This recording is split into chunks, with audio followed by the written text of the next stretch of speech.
بسم اللہ الرحمن الرحیم۔ السلام علیکم ورحمۃ اللہ وبرکاتہ۔ حضرت ادریس علیہ السلام۔ حضرت ادریس علیہ السلام اللہ تعالیٰ کے تیسرے نبی تھے جو حضرت آدم علیہ السلام اور حضرت شیش علیہ السلام کے بعد نبوت کے جلیل القدر منصب پر فائز ہوئے۔ مورخین کے مطابق آپ علیہ السلام کی ولادت بابل، عراق یا مصر کے شہر منفیس یعنی منصف میں ہوئی۔ آپ علیہ السلام کا سرنام اخنوخ تھا، جبکہ قرآن کریم اور احادیث مبارکہ صلی اللہ علیہ وآلہ وسلم میں آپ علیہ السلام کو ادریس کے نام سے پکارا گیا۔ روایت کے مطابق حضرت ادریس علیہ السلام نے دنیا میں لوگوں کو سب سے پہلے لکھنے پڑھنے اور تعلیم حاصل کرنے کا درس دیا، بلکہ اپنی زندگی کا بیشتر حصہ اسی درس و تبلیغ میں صرف کیا۔ چنانچہ لوگ آپ علیہ السلام کو ادریس یعنی درس دینے والا کہہ کر پکارنے لگے۔ آپ علیہ السلام کا حضرت شیش علیہ السلام کی 5ویں پشت سے تعلق تھا۔ آپ علیہ السلام کا شجرہ نسب یوں ہے: ادریس علیہ السلام بن یارد بن محالیل بن کینین بن انوش بن شیش علیہ السلام بن آدم علیہ السلام۔ حضرت ادریس علیہ السلام منصب نبوت پر حضرت شیش علیہ السلام کا انتقال ہوا تو کچھ عرصے بعد ان کے پیروکار بہت محدود تعداد میں رہ گئے۔ قابیل کی اولاد نے کفر و شرک، بدکاری و بے حیائی کا بازار گرم کر رکھا تھا۔ زناکاری اور شراب نوشی عام تھی۔ پاکیزہ رشتوں کی پہچان ناپید ہو چکی تھی۔ بتوں کی پوجا اور آگ کی پرستش ہو رہی تھی۔ گویا دنیا پر شیطان اور اس کے حواریوں کا راج تھا۔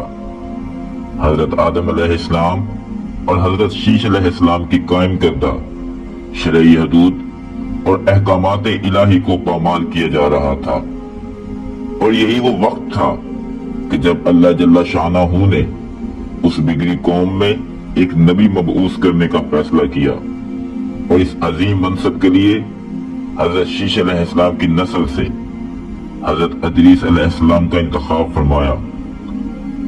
حضرت ادریس علیہ السلام میں وہ تمام خوبیاں بدرجہ عدم موجود تھی جو اللہ کے نبی میں ہونی چاہیے۔ آپ علیہ السلام حضرت آدم علیہ السلام کی دین کے پیروکار، نہایت عبادت گزار، متقی، پرہیزگار اور انتہائی سچے انسان تھے۔ بابل سے مصر کی جانب ہجرت۔ نبوت کے منصب پر فائز ہوتے ہی آپ علیہ السلام نے اپنی قوم کے بھٹکے ہوئے لوگوں میں وعظ و تبلیغ کا کام شروع کر دیا، لیکن راہ ہدایت کا یہ درس اور نیکی کی باتیں ان لوگوں کو بہت ناگوار گزری، چنانچہ وہ آپ علیہ السلام کے دشمن ہو گئے۔ آپ علیہ السلام اور آپ علیہ السلام کے پیروکاروں کو طرح طرح سے اذیتیں دینے لگے، یہاں تک کہ آپ علیہ السلام نے ان کی اظہار ثانیہ سے تنگ آ کر بابل سے ہجرت کا ارادہ کر لیا اور اپنے پیروکاروں کو اپنے ہی فیصلے سے مطلع فرمایا۔ چونکہ بابل دریائے فرات اور دریائے دجلہ کے کنارے ایک سرسبز شاداب علاقہ تھا، لہذا لوگوں کے لیے اس علاقے سے ہجرت کرنا خاصا مشکل فیصلہ تھا، اور انہوں نے اس حوالے سے تحفظات کا اظہار بھی کیا۔ لیکن پھر حضرت ادریس علیہ السلام کے سمجھانے پر وہ لوگ آپ علیہ السلام کے ساتھ ہجرت پر تیار ہو گئے۔ حضرت ادریس علیہ السلام اور ان کے پیروکاروں نے بابل سے مصر کا رخ کیا اور دریائے نیل کے کنارے آباد ہو گئے، جو بابل سے زیادہ سرسبز و شاداب علاقہ تھا۔ حضرت ادریس علیہ السلام نے یہاں کے لوگوں میں درس و تبلیغ کے کام کو جاری رکھا۔ آپ علیہ السلام اس وقت لوگوں میں رائج تمام زبانوں سے واقف تھے اور عوام کو انہی کی زبان میں درس دیتے تھے۔ قرآن پاک میں ذکر آپ علیہ السلام کو قرآن مجید میں 2 مرتبہ ذکر آیا ہے۔ سورہ مریم میں اللہ تعالیٰ فرماتے ہیں: اور اس کتاب میں ادریس کا بھی ذکر کیجیے، بے شک وہ بڑے سچے نبی تھے اور ہم نے ان کو بلند رتبے تک پہنچایا۔ سورہ انبیاء میں اللہ تعالیٰ نے فرمایا، اور اسماعیل اور ادریس اور ذوالکفل کا ذکر کیجیے، یہ سب احکام الہی پر ثابت قدم رہنے والے لوگوں میں سے تھے۔ قرآن کریم کی معروف و مستند تفسیر معارف القرآن کے مطابق حضرت ادریس علیہ السلام حضرت نوح علیہ السلام سے 1000 سال پہلے پیدا ہوئے۔ اللہ تعالیٰ نے آپ علیہ السلام کو نبوت کے مرتبے پر سرفراز فرمایا اور آپ علیہ السلام پر 30 صحیفے نازل فرمائے۔ حضرت ادریس علیہ السلام وہ پہلے انسان ہیں جنہیں علم نجوم اور حساب بطور معجزہ عطا کیا گیا۔ نیز سب سے پہلے انہوں نے ہی قلم سے لکھنا اور کپڑا سینا ایجاد کیا۔ ان سے پہلے لوگ عموماً جانوروں کی کھال لباس کے طور پر استعمال کیا کرتے تھے۔ پھر یہ کہ سب سے پہلے ناپ تول کے طریقے بھی آپ علیہ السلام نے ہی متعارف کروائے، اور اسلحہ بھی آپ علیہ السلام کی ایجاد ہے۔ آپ علیہ السلام نے اسلحہ تیار کر کے بنو قبیل سے جہاد کیا۔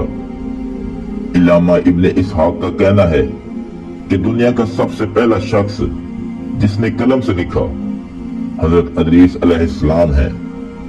معاویہ بن حکم سلمہ رضی اللہ تعالیٰ عنہ سے روایت ہے کہ انہوں نے حضور اکرم صلی اللہ علیہ وآلہ وسلم سے رمل کے بارے میں سوال کیا۔ یہ ایک ایسا علم ہے جس میں ریت پر مخصوص لکیریں کھینچ کر کچھ معلوم کیا جاتا ہے۔ تو رسول اللہ صلی اللہ علیہ وآلہ وسلم نے فرمایا، ایک پیغمبر تھے جنہوں نے یہ لکھا، لہذا جس شخص کا خط ان کے موافق ہو جائے تو اچھا ہے۔ علماء تفسیر فرماتے ہیں کہ پہلا شخص جس نے تبلیغ دین کے لیے وعظ و خطاب کا سلسلہ شروع کیا وہ حضرت ادریس علیہ السلام تھے۔ حضرت ادریس علیہ السلام چوتھے آسمان پر۔ ہلال بن سیار کہتے ہیں کہ حضرت ابن عباس رضی اللہ تعالیٰ عنہ نے حضرت کعب رضی اللہ تعالیٰ عنہ سے پوچھا کہ قرآن پاک کی اس آیت وَرَفَعْنَا مَكَانَ عَلِيهَا اور ہم نے ان کو اونچی جگہ اٹھا لیا کا کیا مطلب ہے؟ تو حضرت کعب رضی اللہ تعالیٰ عنہ نے فرمایا، اللہ عز و جل نے حضرت ادریس علیہ السلام کی طرف وحی بھیجی کہ میں تمہیں ہر روز تمام بنی آدم کے اعمال کے برابر درجات دیتا ہوں۔ اس سے مراد اس زمانے کے تمام بنی آدم ہیں۔ اور حضرت ادریس علیہ السلام نے چاہا کہ پھر تو اعمال میں اور اضافہ ہونا چاہیے، لہذا جب ان کے پاس فرشتے آئے تو انہوں نے وحی کا ذکر کرتے ہوئے کہا، میں چاہتا ہوں کہ ملک الموت سے بات کروں اور پوچھوں کہ کب تک میری زندگی باقی ہے۔ فرشتے نے حضرت ادریس علیہ السلام کو اپنے پروں پر اٹھایا اور انہیں لے کر آسمان کی طرف بلند ہو گئے۔ جب وہ چوتھے آسمان پر پہنچے تو ان کی ملک الموت سے ملاقات ہو گئی جو نیچے اتر رہے تھے۔ حضرت ادریس علیہ السلام کے دوست فرشتے نے ملک الموت سے حضرت ادریس علیہ السلام کے بارے میں ذکر کیا تو عزازیل نے پوچھا، حضرت ادریس علیہ السلام کہاں ہیں؟ فرشتے نے جواب دیا کہ وہ میری پشت پر ہیں۔ اس پر ملک الموت نے حیرت کا اظہار کرتے ہوئے کہا کہ واہ تعجب ہے، مجھے پروردگار کی طرف سے کہہ کر بھیجا گیا ہے کہ حضرت ادریس علیہ السلام کی روح چوتھے آسمان پر قبض کر لو، تو میں نے سوچا کہ وہ تو زمین پر ہیں، ان کی روح چوتھے آسمان پر کیسے قبض کروں؟ ابھی اسی سوچ وچار میں تھا اور زمین پر اتر رہا تھا کہ تم انہیں لے کر چوتھے آسمان پر آ گئے۔ پھر ملک الموت نے ان کی روح قبض کر لی۔ ابن ابی حاتم نے بھی اس آیت کی تفسیر کی ذیل میں اس حدیث کو ذکر کرتے ہوئے یہ اضافہ کیا ہے کہ حضرت ادریس علیہ السلام نے فرشتے سے کہا، ملک الموت سے میرے بارے میں سوال کرو کہ میری عمر کتنی باقی رہ گئی ہے، جبکہ حضرت ادریس علیہ السلام فرشتے کے ساتھ ہی تھے۔ فرشتے کے سوال پر ملک الموت نے کہا، جب تک میں انہیں دیکھ نہ لوں اس وقت تک کچھ نہیں بتا سکتا۔ پھر ملک الموت نے حضرت ادریس علیہ السلام کو دیکھ لیا تو فرشتے سے کہا کہ آپ مجھ سے ایسے شخص کے بارے میں سوال کر رہے ہیں جس کی زندگی پلک جھپکنے سے زیادہ نہیں رہی۔ پھر فرشتے نے پر کے نیچے حضرت ادریس علیہ السلام کو دیکھا تو ان کی وفات ہو چکی تھی۔ جنت اور دوزخ کی سیر۔ روضۃ الاصفیاء کے مصنف تحریر کرتے ہیں کہ حضرت ادریس علیہ السلام کثرت سے اللہ تعالیٰ کی حمد و ثنا اور عبادت میں مصروف رہتے تھے اور فرشتوں میں نہایتی محبت اور عقیدت و احترام کی نظروں سے دیکھے جاتے تھے۔ فرشتے ان کے پاس آتے اور ان کی صحبت میں بیٹھا کرتے تھے۔ چنانچہ ایک مرتبہ حضرت اسرائیل علیہ السلام بھی اللہ تعالیٰ سے اجازت لے کر آئے اور انسانی شکل میں بہت دیر تک ان کی صحبت میں حاضر رہے۔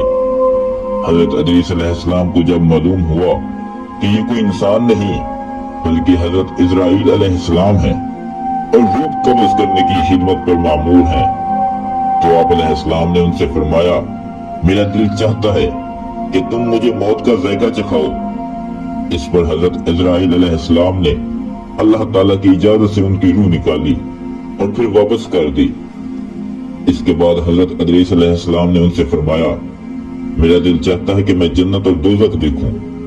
چنانچہ حضرت اسرائیل علیہ السلام نے اللہ تعالیٰ سے اجازت لے کر انہیں دوزخ دکھائی۔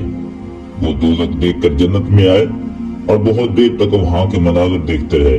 آخر حضرت اسرائیل علیہ السلام نے عرض کیا کہ اب واپس تشریف لے چلیے، مگر حضرت ادریس علیہ السلام نے جواب میں کہا کہ جب تک جنت اور دوزخ کو پیدا کرنے والا مجھے یہاں سے جانے کا حکم نہیں دے گا اس وقت تک یہاں سے نہیں جاؤں گا۔ چنانچہ اللہ تعالیٰ نے ایک فرشتے کو مقرر فرمایا کہ وہ ان کے درمیان فیصلہ کرتے۔ حضرت اسرائیل علیہ السلام نے اس فرشتے کو پوری صورتحال بتائی۔ پھر حضرت ادریس علیہ السلام نے فرمایا، میں قانون خداوندی کے مطابق موت کا ذائقہ چکھ چکا ہوں اور اب جنت میں آ گیا ہوں، چونکہ حق تعالیٰ نے فرمایا ہے وَمَا هُمْ بِخَارِجِينَ مِنْهَا، اور ہم تم کو اس سے نہیں نکالیں گے، لہٰذا میں یہاں سے نہیں جانا چاہتا۔ حضرت کعب احبار کی روایت ہے کہ فرشتے نے اللہ تعالیٰ کے حکم سے فیصلہ کیا کہ اب آپ علیہ السلام چھٹے آسمان پر رہیے اور فرشتوں کے ساتھ عبادت کیجیے۔ چنانچہ حضرت ادریس علیہ السلام چھٹے آسمان پر فرشتوں کے ساتھ عبادت میں مشغول رہتے ہیں۔ اس سلسلے میں متفق علیہ حدیث یہ ہے کہ حضرت ادریس علیہ السلام چوتھے آسمان پر ہیں۔ مجاہد اور دیگر بہت سے علماء کرام کا یہی قول ہے۔ حضرت زہری رحمت اللہ علیہ نے بھی حضرت انس رضی اللہ تعالی عنہ سے مروی معراج کی حدیث نقل کی ہے کہ جب نبی کریم صلی اللہ علیہ وآلہ وسلم معراج کی رات چوتھے آسمان پر پہنچے تو وہاں آپ صلی اللہ علیہ وآلہ وسلم کی ملاقات حضرت ادریس علیہ السلام سے ہوئی، جنہوں نے حضور صلی اللہ علیہ وآلہ وسلم کو دیکھ کر فرمایا، مرحبا صالح بھائی اور صالح نبی صلی اللہ علیہ وآلہ وسلم۔ آل قابیل کے ساتھ جہاد۔ حضرت ادریس علیہ السلام کی زندگی میں دو چیزیں بہت نمایاں ہیں، ایک وعظ و تبلیغ اور دوسری آل قابیل کے ساتھ جہاد۔ چونکہ انہیں وعظ و تبلیغ میں ملکہ حاصل تھا، چنانچہ ان کی پہلی کوشش یہی رہی کہ وعظ و نصیحت سے آل قابیل راہ راست پر آ جائے اور دنیا برائیوں سے پاک ہو کر ایک اللہ کی عبادت کرنے لگے۔ لیکن شیطان نے ان لوگوں کو پوری طرح اپنی گرفت میں لے لیا تھا۔ جب آپ علیہ السلام ان سے اللہ کی وحدانیت کی بات کرتے، ایک اللہ کی عبادت کی نصیحت کرتے، برائیوں کو چھوڑنے کی تلقین کرتے، تو یہ باتیں ان لوگوں کو بڑی ناگوار گزرتی اور آگ بگولا ہو کر انہیں اذیتیں دیتے، تمسکر اڑاتے، پتھر مارتے۔ دراصل ایک طویل عرصے تک شیطان کے زیر اثر رہ کر یہ لوگ شرک و کفر اور برائیوں کی دلدل میں گردن تک دھنس چکے تھے۔ دنیا واضح طور پر دو گروہوں میں تقسیم ہو چکی تھی، ایک شیطان کے پیروکار اور دوسرے اللہ رب کائنات کے ماننے والے۔ حضرت ادریس علیہ السلام اس صورتحال پر بڑے دل گرفتہ اور پریشان رہا کرتے۔ آپ علیہ السلام نے لاکھ کوشش کی کہ کس طرح تبلیغ کے ذریعے ان لوگوں کو راہ راست پر لایا جا سکے، لیکن جب کوئی صورت نظر نہ آئی تو انہوں نے اللہ تعالیٰ کے حکم سے ان لوگوں کے خلاف جہاد کا فیصلہ کیا۔ انہوں نے اللہ اور اس کے پیغمبر پر ایمان رکھنے والے نوجوانوں کی ایک جماعت کے ساتھ آل قابیل کے ساتھ جہاد کیا، جس میں اللہ تعالیٰ نے انہیں کامیابی عطا فرمائی اور بہت سے لوگ دین حق کی جانب راغب ہوئے۔